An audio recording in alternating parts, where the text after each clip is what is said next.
En 2005, les forces armées insurgées des Hattas ont massacré 20 marines américains. En juin de la même année, le haut commandement des États-Unis a ordonné l'élimination du chef rebelle, Ahmad Shah. Mais lors de cette opération, les 12 Navy SEALS déployés, l'unité considérée comme la plus redoutable au monde, ont été décimés en quelques heures. Sur 20 hommes, un seul a survécu, fuyant dans les montagnes. Ce fut le jour le plus sombre des 40 ans d'histoire des SEALS. Apprenant la nouvelle, le département de la Défense panique et ordonne une opération conjointe terre-air-mer pour secourir le survivant et ramener son équipe. Le film Le Survivant est adapté de cette histoire vraie. L'histoire commence au-dessus des montagnes afghanes. Un hélicoptère CH-47G Chinook stationne en vol, déployant 4 Navy SEALS de l'équipe 10. Ils atterrissent discrètement, progressent à pied et se camouflent dans la végétation pour infiltrer la zone. Les 4 hommes atteignent une crête surplombant le village cible. Le commandant Murphy utilise une lunette de reconnaissance pour confirmer la présence du chef taliban Ahmad Shah.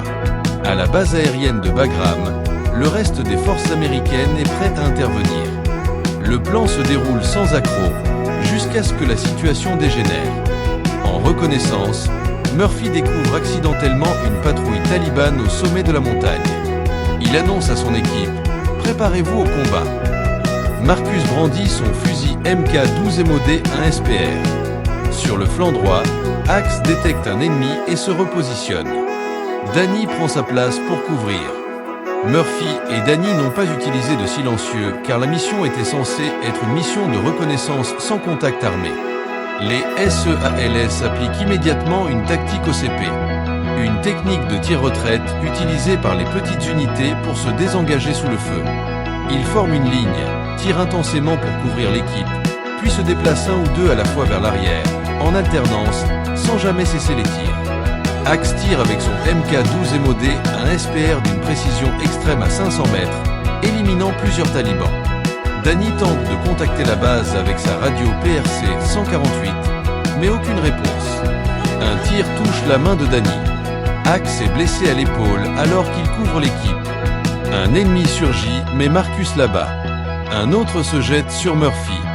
Murphy le maîtrise d'une main, tandis que Marcus se retourne pour éliminer une menace à 12 heures. Murphy projette son assaillant contre un rocher et reprend le combat. Les talibans installent une mitrailleuse PKM et ouvrent le feu à 600 coups par minute. Les SEALS sont cloués au sol. Murphy tente de se déplacer vers la droite pour couvrir ses hommes, mais il est touché au ventre. Danny, blessé, continue de tirer avec son M4A1 à 900 coups minute. Les talibans se rapprochent. Marcus lance une grenade fumigène M18 pour couvrir leur retraite. Mais les ennemis tirent un RPG 7-1 lance-grenade type 69, causant plus de dommages. La radio est détruite. L'équipe est acculée. Danny est abattu. Les 3 survivants se jettent du haut de la falaise, mais les talibans ne cessent pas leur tir.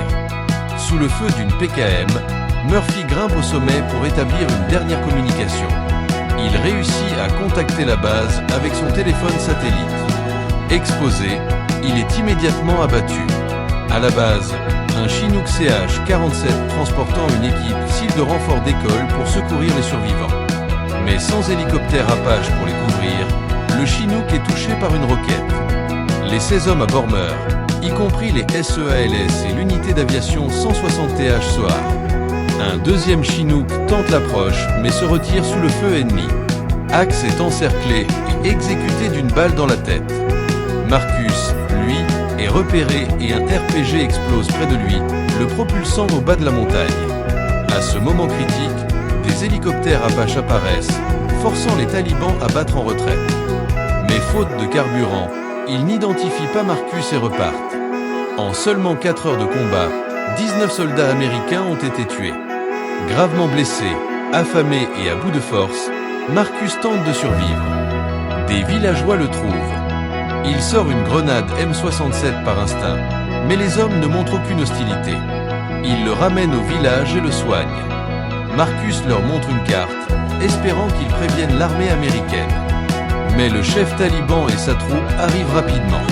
Ils trouvent Marcus et tentent de l'exécuter. Au moment où le chef brandit son couteau, le chef du village intervient et le met en joue, suspend l'exécution. Les villageois protègent Marcus, arme à la main. Le chef taliban, réalisant qu'il est en infériorité, se retire temporairement. Le lendemain, les talibans reviennent en force, encerclant le village et lançant une attaque massive. Les RPG explosent partout, les tirs fusent, la situation devient désespérée.